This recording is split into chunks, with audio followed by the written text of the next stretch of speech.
Welcome to Bhavitha Santosh economy app. ఈ app ద్వారా రాబోయే గ్రూప్ 1 to 3 నోటిఫికేషన్స్కి గాను ఎకానమీ లైవ్ క్లాసెస్ కండక్ట్ చేయడం జరుగుతుంది. ఎవరైతే ఎకానమీలో టాప్ స్కోర్ సాధించాలి అనుకుంటున్నారో ఖచ్చితంగా భవిత సంతోష్ ఎకానమీ యాప్ని పర్చేస్ చేసేయండి. యాప్ ప్రైస్ వచ్చే 7,500 అండ్ ఇందులో టెస్ట్ సిరీస్ కూడా అవైలబుల్గా ఉన్నాయి 501 రూపీస్కి. కాబట్టి ఖచ్చితంగా పర్చేస్ చేసేయండి.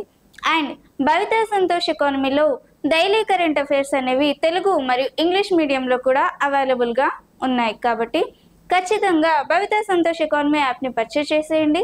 అలాగే ఛానల్ని సబ్స్క్రైబ్ చేయండి. అండ్ ఈరోజు డైలీ కరెంట్ అఫైర్స్లో భాగంగా కొన్ని టాపిక్స్ని మనం మాట్లాడుకుందాం. దాంట్లో ఫస్ట్ టాపిక్ ఎక్సర్సైజ్ కాన్క్వెస్ట్ 2025. మరి ఎక్సర్సైజ్ కాన్క్వెస్ట్ 2025కి సంబంధించి కొంత సమాచారాన్ని తెలుసుకున్నట్లయితే, మరి ఎక్సర్సైజ్ కాన్క్వెస్ట్ 2025 అనేది దేనికి సంబంధించింది అంటే సైనిక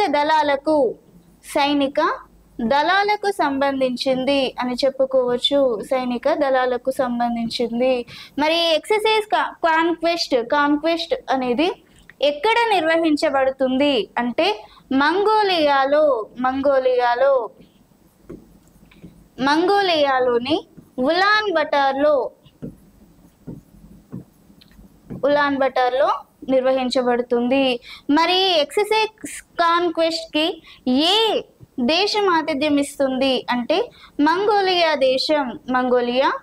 దేశం ఈ ఎక్సర్సైజ్ కాన్క్వెస్ట్కి ఆతిథ్యం ఇస్తుంది. మరి దీనికి సంబంధించి ఈ సైనిక దళాలకి సంబంధించి ఇందులో దాదాపుగా లేదంటే వివిధ సైనిక దళాలు అంటే ప్రపంచవ్యాప్తంగా ఉన్న వివిధ సైనిక దళాలు ఏవైతే ఉన్నాయో ఈ మంగోలియా లేదంటే ఈ ఎక్సర్సైజ్ కాన్క్వెస్ట్లో ఇవి పాలు పంచుకోవడం జరుగుతుంది.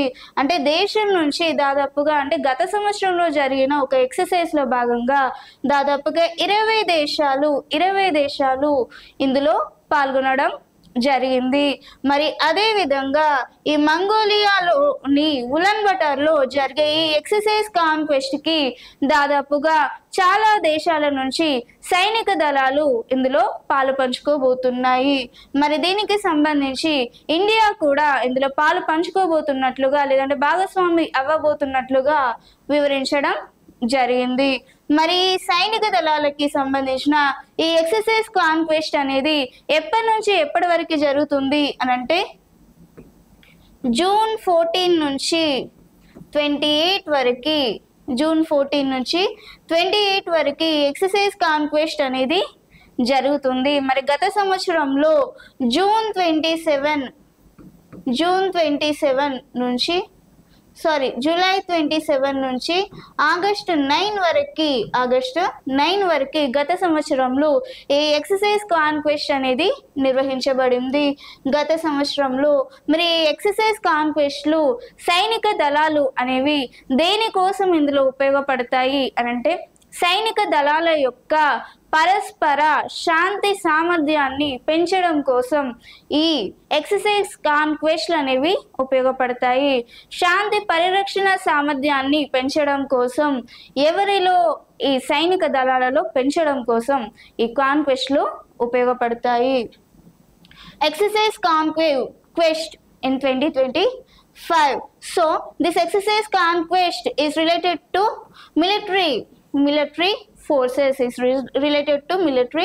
forces.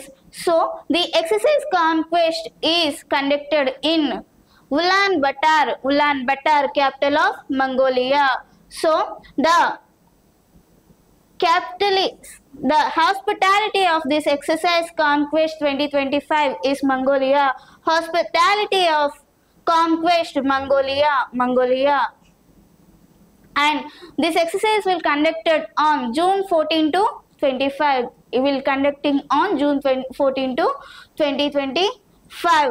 In a previous conquest or previous exercise will conducted on June 27 to August 9.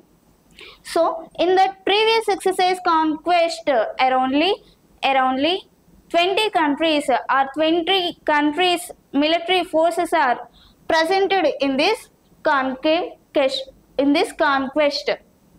So, what is the purpose of Exercise Conquest 2025? The purpose of Exercise Conquest 2025 is to increasing peacekeeping for military forces and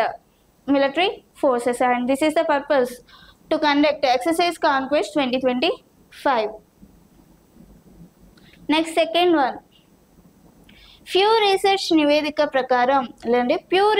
నివేదిక ప్రకారం అత్యధిక జనాభా గల మతం క్రైస్తవం 230 కోట్లు. అంటే ఈ ప్యూ రీసెర్చ్ నివేదిక అనేది గతంలో లేదంటే ఈ జనాభా యొక్క అంచనాల ప్రకారం ప్రపంచంలో అత్యధిక జనాభా అనేది క్రైస్తవ మతంగా ఉన్నట్లు ఈ నివేదికలో వెల్లడించడం జరిగింది. ఏ నివేదిక? ప్యూ రీసెర్చ్ నివేదిక. మరి దీంట్లో దాదాపుగా క్రైస్తవులు 230 కోట్ల వరకు ఉన్నారని వివరించడం జరిగింది. మరి ఈ దశాబ్దానికి సంబంధించి అంటే 2010 to 2020 ఈ దశాబ్ద కాలానికి సంబంధించి అంచనా వేయగా క్రైస్తవులు అనే వాళ్ళు 230 కోట్ల వరకు ఉన్నారు అని వివరించడం జరిగింది. మరి ఈ దశాబ్ద కాలంలో క్రైస్తవులు అనే వాళ్ళు 12.2% పెరిగారు అని చెప్పి వివరించడం జరిగింది. 12.2% పెరిగారు.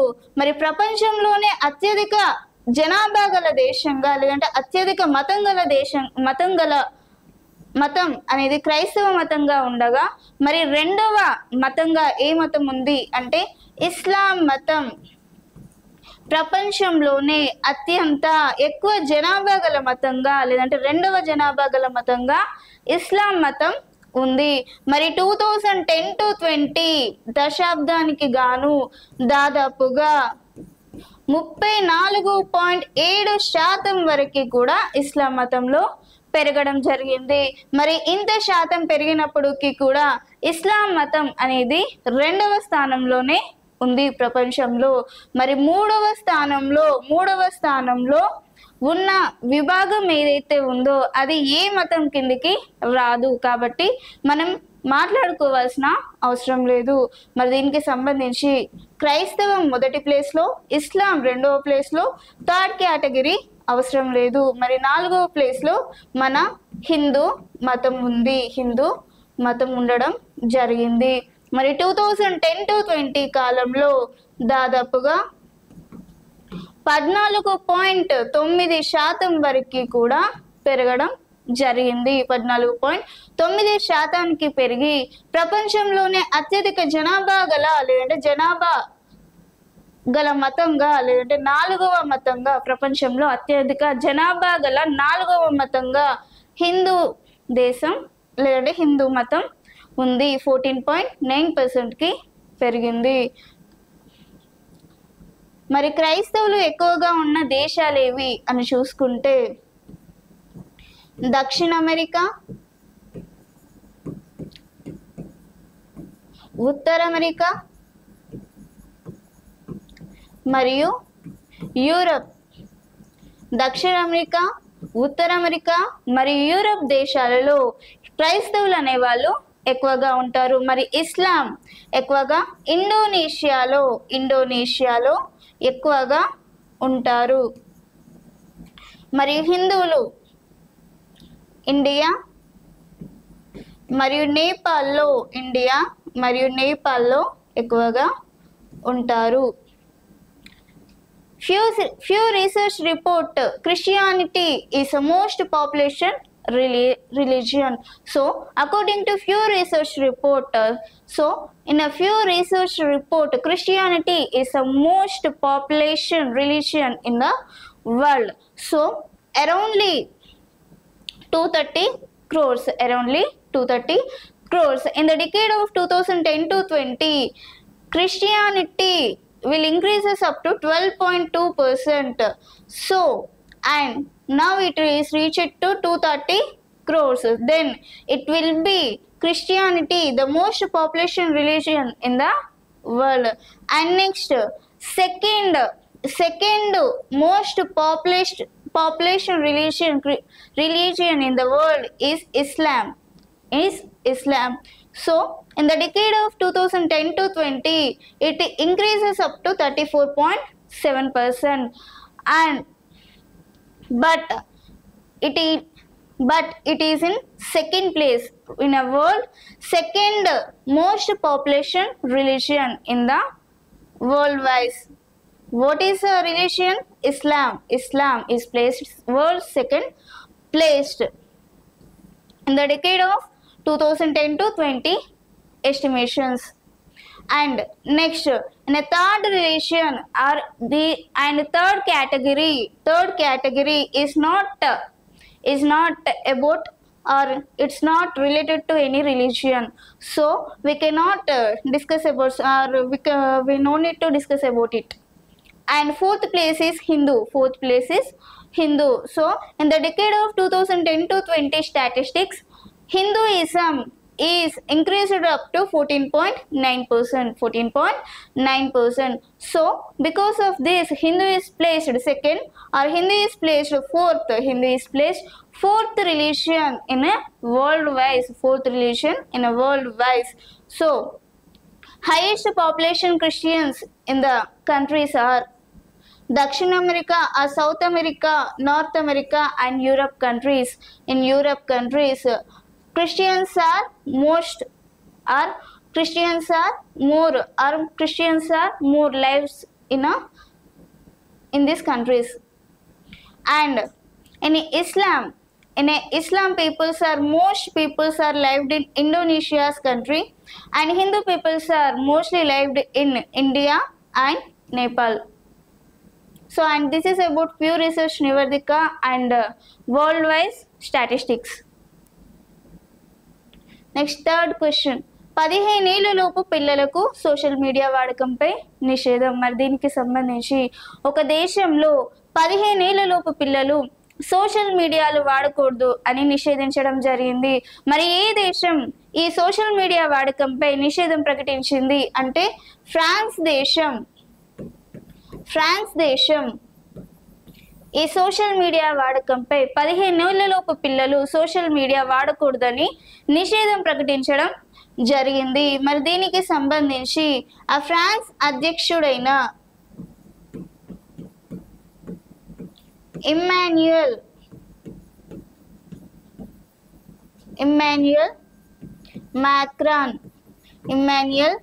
మాక్రాన్ ఈ ఫ్రాన్స్ దేశ అధ్యక్షుడైన ఇమ్మాన్యుయల్ మాక్రాన్ ఈ 15 ఏళ్లలోపు పిల్లలకి సోషల్ మీడియాపై నిషేధాన్ని ప్రకటించడం జరిగింది.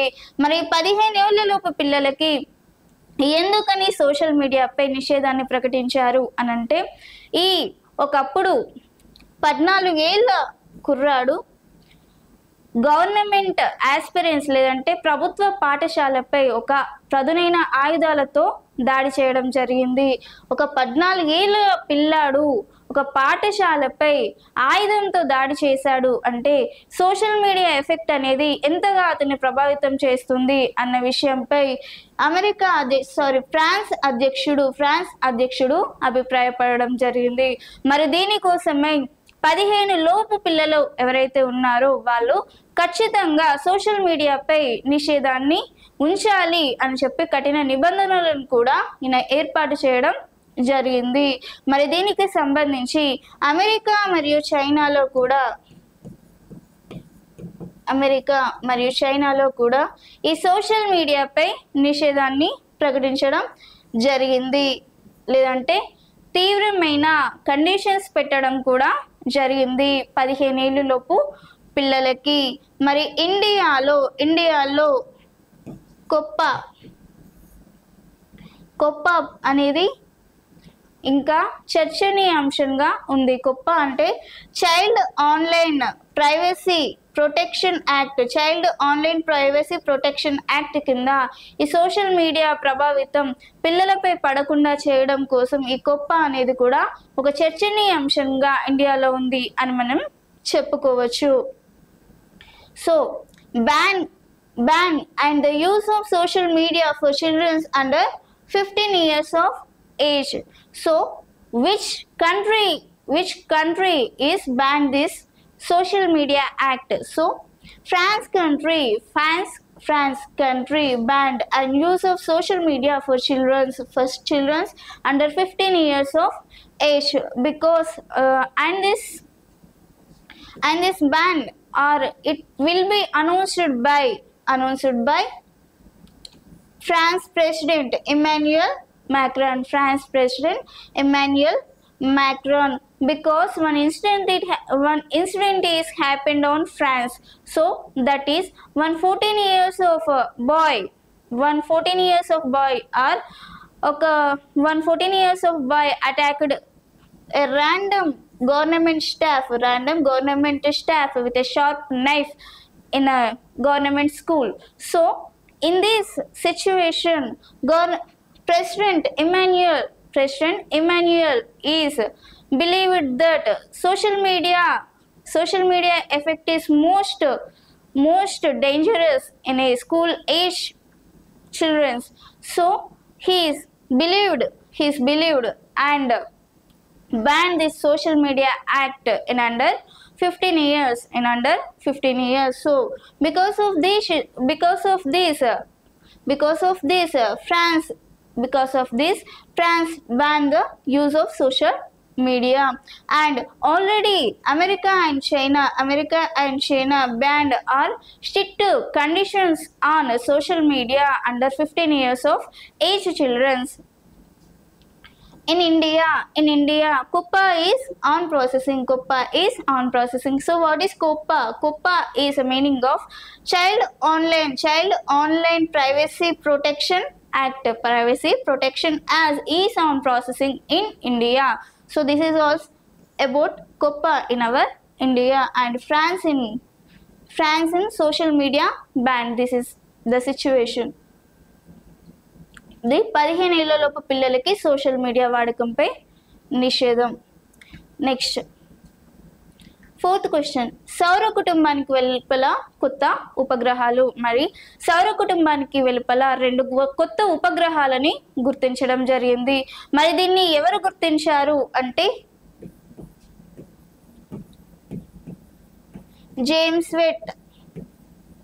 జేమ్స్ వెట్ అనే వ్యక్తి సౌర కుటుంబానికి వెలుపల 2 కొత్త ఉపగ్రహాలని గుర్తించడం జరిగింది. మరి ఏంటా 2 కొత్త ఉపగ్రహాలు అంటే YSYS-1b,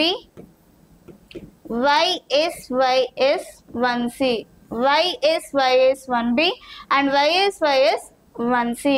మరి జేమ్స్ కనిపెట్టిన ఈ రెండు ఉపగ్రహాలు ఏవైతే ఉన్నాయో అవి చూడడానికి ఏ విధంగా ఉంటాయి అంటే ఒక సూర్యుని వలె ఉంటాయి. ఇవి YSYS-1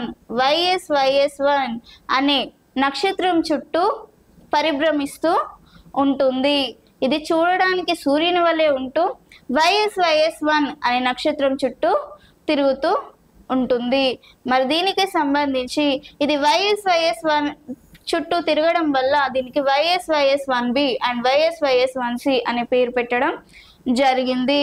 ఈ ఉపగ్రహం అనేది దాదాపుగా 1.67 కోట్ల సంవత్సరాల క్రితం పుట్టుకు రావడం. అంటే ఇక్కడ 1.67 సంవత్సరాల క్రితం ఇవి గుర్తించబడ్డాయి. అంటే వీటి సుమారుగా ఇన్ని కోట్ల ముందు నుంచి ఉన్నాయి, అవి ఇప్పుడు గుర్తించబడ్డాయి. అంటే 1.67 కోట్ల సంవత్సరాల క్రితం ఉన్నవి ఇప్పుడు గుర్తించబడ్డాయి. ఎవరి ద్వారా అంటే జేమ్స్ వెట్ ద్వారా. మరి ఏ విధంగా ఆయన గుర్తించారు అంటే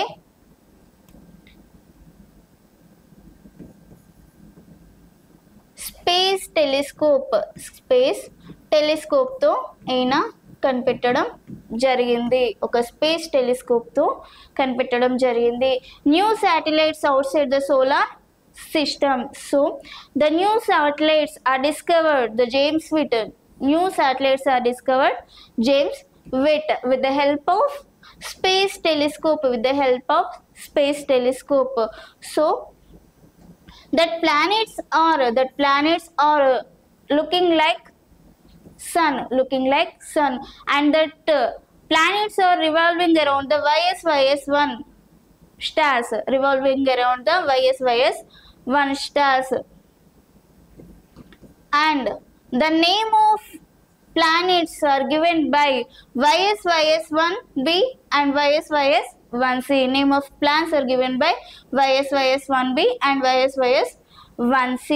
So, and these planets are from 1.67 crores 1.67 crores years ago they are formed around 1.67 years or 1.67 crores years ago. These stars or these planets are formed.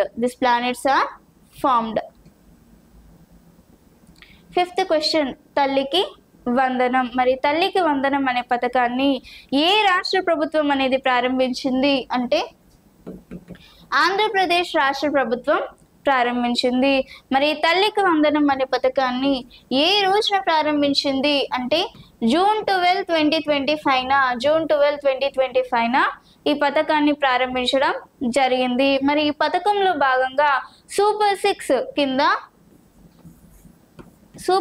కింద 6 గ్యారంటీస్ని ఇవ్వడం జరిగింది, లేదంటే 6 విధానాలను అమలు చేయడం జరిగింది, అమల్లోకి తీసుకురానున్నారు. మరి దీనికి సంబంధించి వీరు ఎన్నికల ప్రచారంలో భాగంగా ఈ సూపర్ 6ని ప్రచారం చేయడం జరిగింది.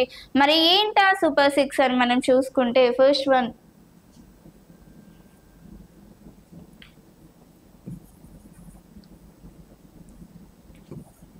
2 లక్షల యువతకు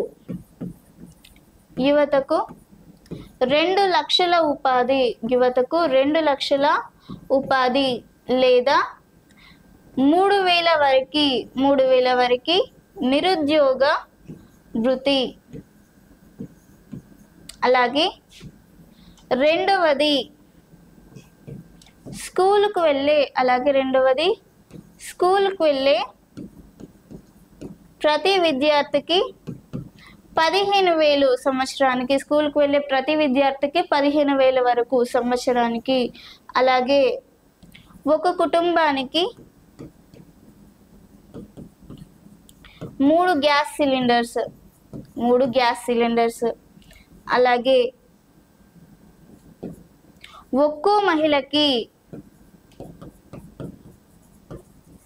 నెలకి 1,500 చొప్పున. అలాగే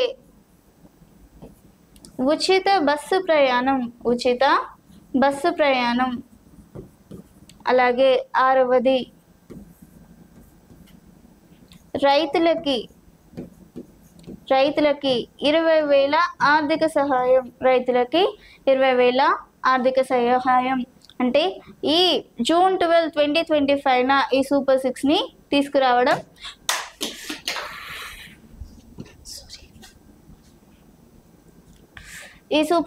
తీసుకురావడం జరిగింది జూన్ 12, 2025. ఫస్ట్ వన్, యువతకి 2 లక్షల ఉపాధి మరియు 3,000 వరకు నిరుద్యోగ భృతి. సెకండ్ వన్, స్కూల్కి వెళ్ళే పిల్లలకి ప్రతి ఒక్కరికి ఏటా 15,000. అలాగే ఒక్క కుటుంబానికి 3 గ్యాస్ సిలిండర్స్ ఉచితంగా ఇవ్వడం. అలాగే ఒక్కో మహిళకి 1,500 వరకు ఇవ్వడం జరుగుతుంది. అలాగే 5, ఉచిత బస్సు ప్రయాణం, మహిళలకి ఉచిత బస్సు ప్రయాణం. 6వది, రైతులకి 20,000 వరకు ఆర్థిక సహాయం. మరి ఈ సూపర్ 6ని తల్లికి వందనం పథకం కింద తీసుకురావడం జరిగింది. తల్లికి వందనం scheme. So this scheme is started on June 12, 2025 in Andhra Pradesh. So in June 12, 2025 in the scheme of Talli Vandanam, so in this process they have 6 super 6 schemes. So what is that super 6? So that is 2 lakhs employments for youth, or 2 lakhs employments for youth, or 3,000 or 3,000 for unemployment youth, 3,000 for unemployment for youth in every month, 3,000 for unemployment youth in every month for unemployment people. And 15 and second one, 15,000 in every year school age students. And third one, every family have or three free gases for every house, 3 free gases for every house. And every woman monthly 1,500, every woman monthly 1,500. And fifth one, free bus. And sixth one, farmers, so 20,000 for farmers, 20,000 for farmers. This is a Super 6 on this scheme, Super 6 on this scheme. Next, sixth question, సామాజిక భద్రత coverage పరంగా భారత్ 2వ స్థానం. మరి సామాజిక భద్రత coverage పరంగా భారత్కి సంబంధించి కొంత సమాచారాన్ని తెలుసుకుంటే, మరి సామాజిక భద్రత కవరేజ్ పరంగా భారత్ 2వ స్థానంగా ఎవరు వివరించడం జరిగింది అని మొదటగా చూసుకుంటే ఐఎల్ఓ వివరించడం జరిగింది. అంటే Indian labour organisation, international labour organisation. ఈ ఐఎల్ఓ అనేది ఈ సామాజిక భద్రతా పరంగా భారత్ అనేది 2వ స్థానంలో ఉంది అని చెప్పి వివరించడం జరిగింది. మరి ఎక్కడ జరిగిన సమావేశంలో భాగంగా ఈ ఐఎల్ఓ అనేది సామాజిక భద్రతా కవరేజ్ పరంగా భారత్ అనేది 2వ స్థానంలో ఉంది అని వివరించింది. అంటే ఐఎల్ఓ యొక్క 113వ సమావేశం అనేది 113వ సమావేశంలో భాగంగా వివరించడం జరిగింది. మరి ఐఎల్ఓకి భారత్ నుంచి ఎవరు హాజరయ్యారు అంటే యూనియన్ లేబర్ మినిస్టర్ అయిన మన్సుఖ్ మాండవియా గారు ఈ సమావేశానికి హాజరు కావడం జరిగింది. మరి ఈ సమావేశంలో భాగంగా ఐఎల్ఓ అధికారికంగా ఒక ప్రకటన చేయడం జరిగింది. ఆ ప్రకటనలో భాగంగా సామాజిక భద్రతా కవరేజ్ పరంగా భారత్ అనేది 2వ స్థానంలో ఉంది అని చెప్పి ఐఎల్ఓ వివరించడం జరిగింది. మరి సామాజిక భద్రతా కవరేజ్ అంటే ఇండియాలో పాలసీస్ పై డిపెండ్ అయ్యే వాళ్ళు ఎక్కువగా ఉన్నారు అని చెప్పి వివరించడం జరిగింది. మరి దీనిలో భాగంగా 2015లో ఈ సామాజిక భద్రతా కవరేజ్ పై దాదాపుగా 19% ఆధారపడి ఉండేవారు. మరి ఇప్పుడు అంటే 2021 నాటికి దాదాపుగా 64.3%కి పెరగడం జరిగింది. 2025 ఆర్ ప్రజెంట్ 2015 టు నౌ ఇప్పుడు 64% వరకు సామాజిక భద్రతా కవరేజ్ అనేది పెరిగింది అని చెప్పి వివరించడం జరిగింది. అంటే 2015లో 19 నుంచి 64.3% వరకు పెరిగింది. అంటే దాదాపుగా 94 కోట్ల మంది వరకు కూడా ఈ సామాజిక భద్రతా కవరేజ్లో భాగంగా పెరగడం జరిగింది. 2015 నుంచి ఇప్పటి వరకు 94 కోట్ల మంది సామాజిక భద్రతా కవరేజ్ పై అంటే మన ఇండియాలో డిపెండెంట్గా ఉన్నారు అని చెప్పి ఐఎల్ఓ అధికారికంగా ప్రకటించడం జరిగింది. India's rank second in a social security coverage. So in this ILO is officially declared or announced India is ranked second in a social coverage, in a social security coverage. So in this in a which conference it will be announced or it announced this India's rank. So in ILO 113th conference or 113th conference or 113th summit conference. In ILO 113 conference, India's rank in social security cover. So India is placed second in a social security coverage is announced by ILO in the conference of 113th in the conference of 113th ILO 113th ILO. So in this ILO, Union Labour Minister Mansukh Mandavia is presented this conference from our India in ILO summit or conference. So because of this ILO, or according to this ILO, in 2015,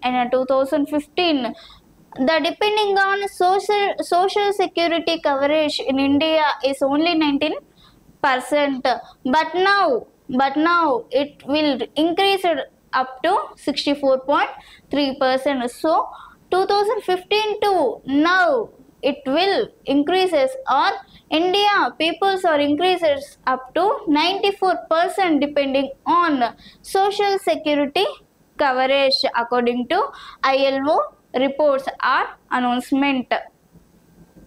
In which announcement, in which conference? 113th conference.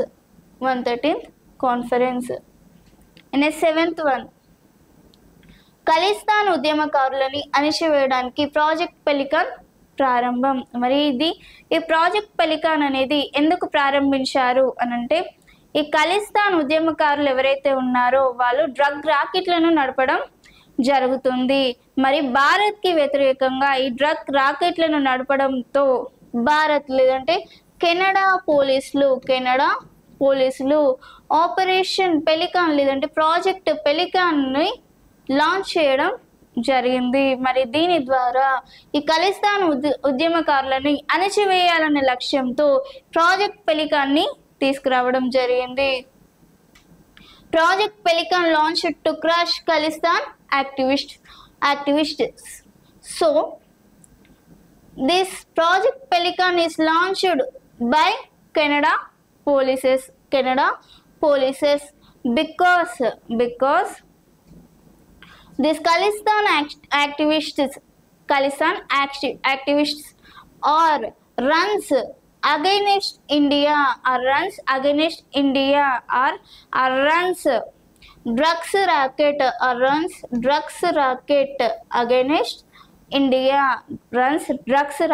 against India, so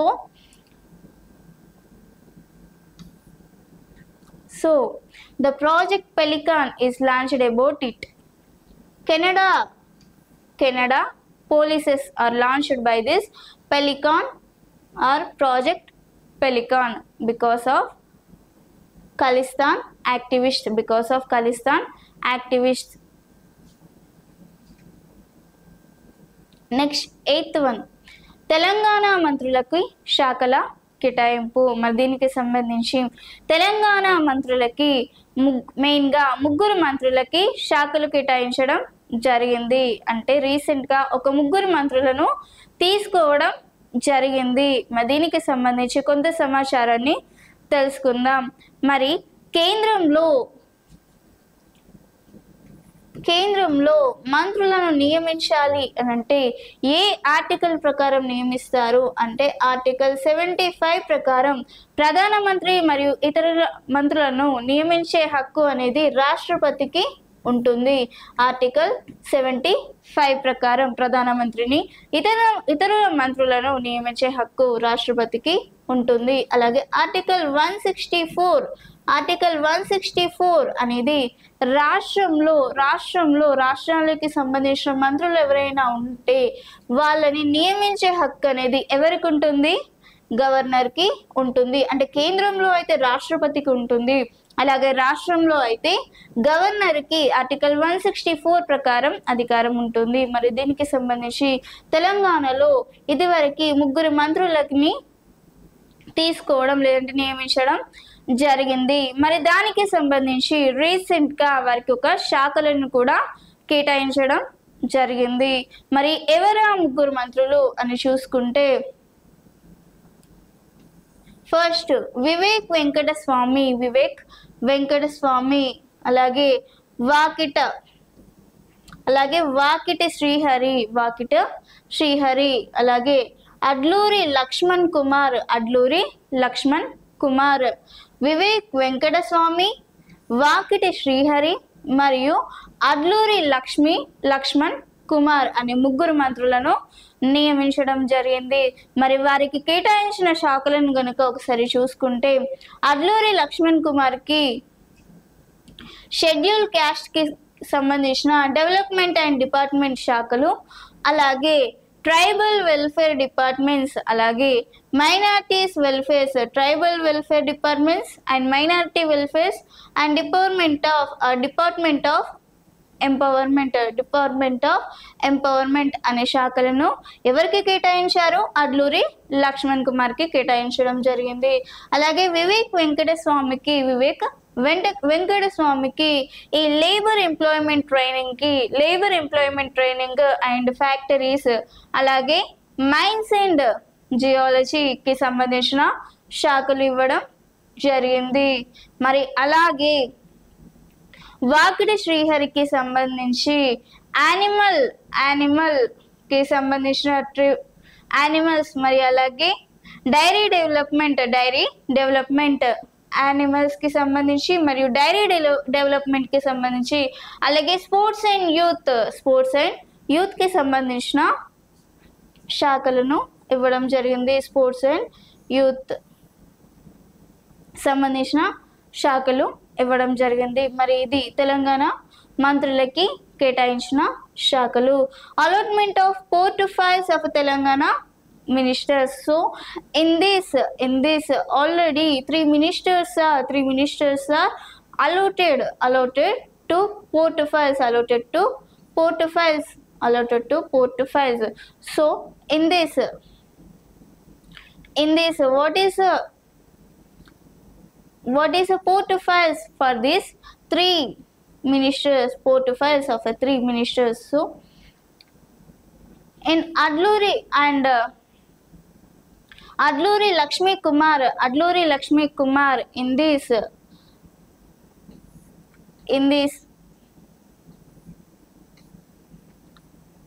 development department and tribal welfare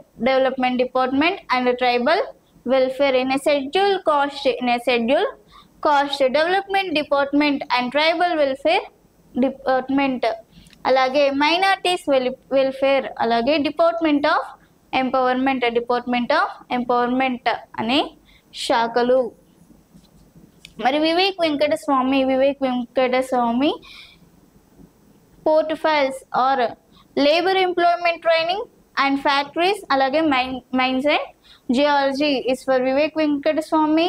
and Vakiti Srihari have dairy development, sports and others and fisheries are portfolios of Vakiti Srihari, Vakiti Srihari. And this is about allotment of portfolios to Telangana state or Telangana ministers. Next, 9th question. వజ్రాల వినియోగంలో భారత్ 2వ స్థానం. మరి వజ్రాల వినియోగంలో భారత్ అనేది 2వ స్థానంలో ఉందని ఎవరు వివరించారు అంటే national diamond council managing director Richa Singh వజ్రాల వినియోగంలో భారత్ అనేది 2వ స్థానంలో ఉందని వివరించడం జరిగింది. మరి ఈ వజ్రాల వినియోగం విషయంలో భారత్ అనేది చైనాను కూడా క్రాస్ చేసింది అని చెప్పి వివరించడం జరిగింది. చైనాను కూడా దాటి భారత్ అనేది 2వ స్థానంలో ఉందని ఎవరు వివరించారు? National diamond council managing director Richa Singh వివరించడం జరిగింది. మరి వజ్రాల వినియోగంలో ఈ వజ్రాల వినియోగానికి సంబంధించి మరి వర్షాల విపణిలో భారత్ యొక్క వాటా అనేది ఎంత వరకు ఉందని వివరించింది. అంటే దాదాపుగా 11.5% వరకు ఉందని వివరించింది. అంటే వర్షాల విపణిలో వర్షాల మార్కెట్లో భారత్ యొక్క షేర్ అనేది 11.5%గా ఉంటుందని వివరించడం జరిగింది.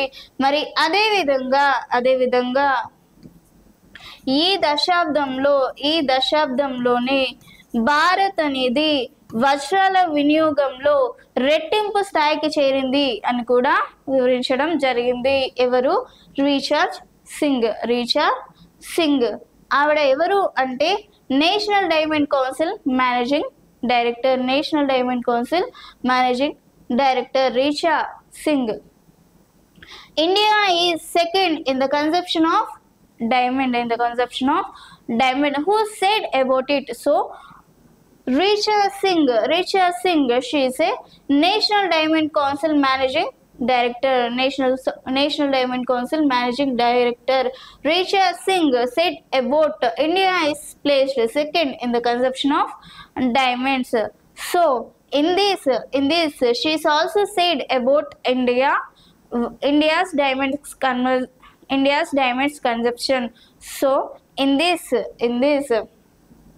India, diamonds consumption or India's diamonds market or in a diamond market, India share is up to 11.5%. In a diamond market, India placed or India share is 11.5%. In a diamond market, India share will be 11.5%, said about Richa Singh. And also said in this decade, in the consumption of diamonds, India is doubled.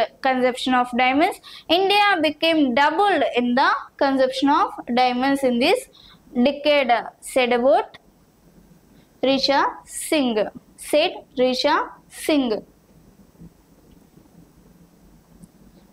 Next, 10th question. పోసాంపోయా festival కి సంబంధించి మరి పోసాంపోయా festival అనేది దేనికి సంబంధించింది అని అంటే Buddhism కి సంబంధించింది. మరి బుద్ధిజం అనేది ఎంటర్ అయ్యి దాదాపుగా 2000 సంవత్సరాలు దాటిన లేదంటే ఈ బుద్ధిజం అనేది ఈ బుద్ధిజం అనేది శ్రీలంకలో ఎంటర్ అయ్యి దాదాపుగా 2000 సంవత్సరాలు పూర్తయిన సందర్భంగా ఈ పోసన్పోయా ఫెస్టివల్ ని జరుపుకోవడం జరిగింది. మరి ఏ తేదీలలో ఈ పోసన్పోయా ఫెస్టివల్ ని జరుపుకున్నారు అంటే జూన్ 10 to 11 మధ్య ఈ పోసన్పోయా ఫెస్టివల్ ని 2000 సంవత్సరాలు పూర్తయిన సందర్భంగా ప్రారంభించడం జరిగింది. Posanpoya festival is related to Buddhism. So this festival is celebrated on June 10 to 11. So what is the purpose to celebrate this Posanpoya festival? So the purpose to celebrate this Posanpoya festival was Buddhism is started or entered in Sri Lanka in 2000 years ago. So now 2000 years are successfully completed for Buddhism. 2000 years are successfully completed in Buddhism in Sri Lanka. So in this purpose Buddhism or this festival is celebrated in a Posanpoya festival is celebrations are done and this is about daily current affairs. And నా class గనుక మీకు నచ్చుంటే ఖచ్చితంగా వీడియోని like చేయండి, వీలైనంత మందికి share చేయండి and ఖచ్చితంగా ఛానల్ని సబ్స్క్రైబ్ చేయండి. Thank you.